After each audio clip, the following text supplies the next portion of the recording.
DNA from a skeleton found in Spain showed the hunter-gatherer had a mix of African and European genes. He wouldn't look out of place on the set of a Hollywood film.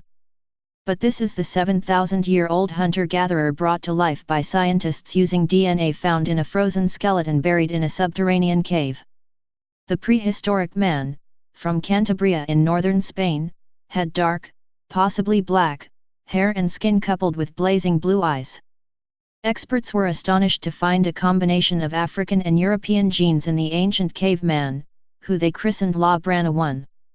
His remains were discovered in a cold subterranean cave 5,000 feet below sea level in the Cantabrian Mountains of northwest Spain, where conditions are ideal for preserving DNA.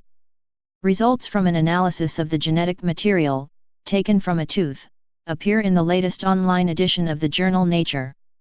Study leader Professor Carles Laluza Fox, from the Institute of Evolutionary Biology in Barcelona, said, "The biggest surprise was to discover that this individual possessed African versions in the genes that determine the light pigmentation of the current Europeans, which indicates that he had dark skin, although we cannot know the exact shade.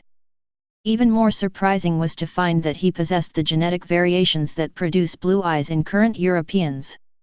La Brana I had a unique phenotype or set of characteristics in a genome that was otherwise clearly Northern European," he said.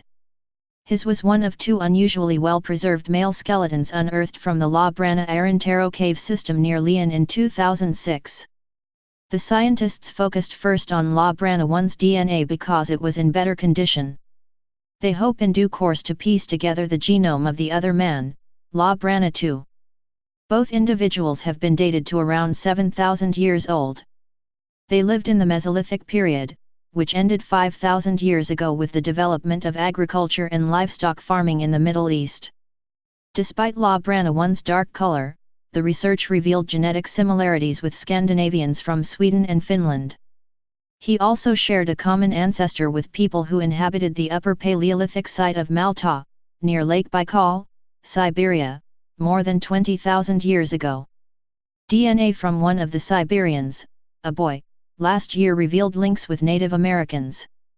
These data indicate that there is genetic continuity in the populations of Central and Western Eurasia, said Professor Laluza Fox.